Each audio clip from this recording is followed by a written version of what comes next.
interesting outreaches we did in Guyana was we went to go bless a house where demonic activity was taking place.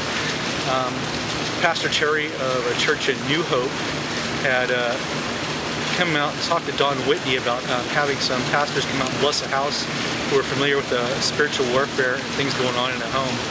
So Don goes, yeah, I got some people here that will come bless the house and come out with you, Pastor Cherry, and help you with it.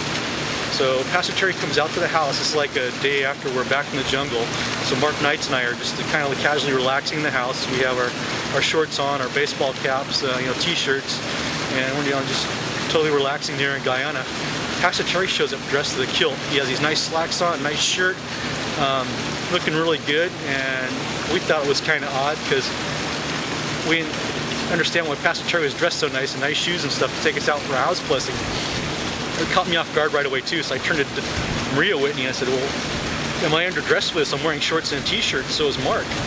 And Maria Whitney says, no, I don't think so, you're just going to a house blessing.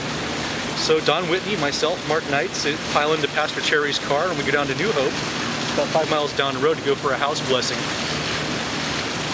When we approach the house in New Hope, there's all these people at this house. It's like about 20 people sitting outside this house. So we're kind of, oh, this is odd. There's a bunch of families. And we go, Pastor Cherry, what's going on? We're supposed to be blessing this house and there's all these families here, these people. And Pastor Cherry goes, oh, this is the 9th day service. We go, 9th day service, what's that? He goes, oh, when somebody dies in the family, they have a 9th day service. On a 9th day, it gives people time to arrange transportation and come out and visit people and make the transportation things that are necessary to get out to visit her for pay the respects for the dead. This woman's husband died 9 days ago. So Mark Knights and Don Whitney are starting to say, oh my gosh, we're coming into a funeral, not just a house blessing.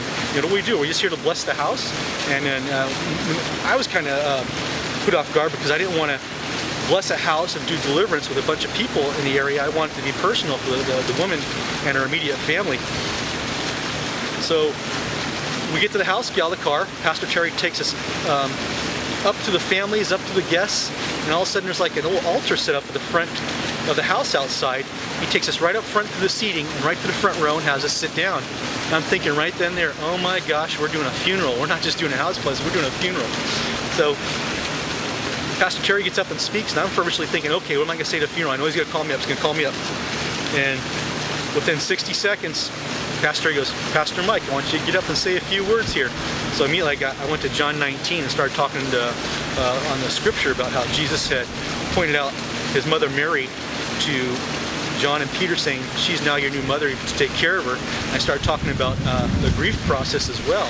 So immediately we're put on the spot, going, oh my gosh, we're doing a funeral.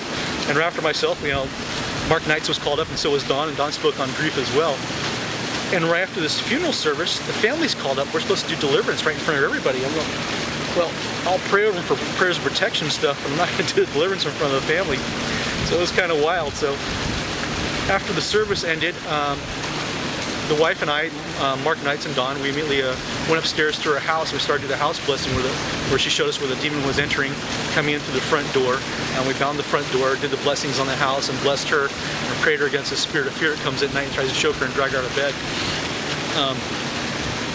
And I worked for her too on spiritual warfare. We thought it was kind of interesting. We showed up for a house blessing.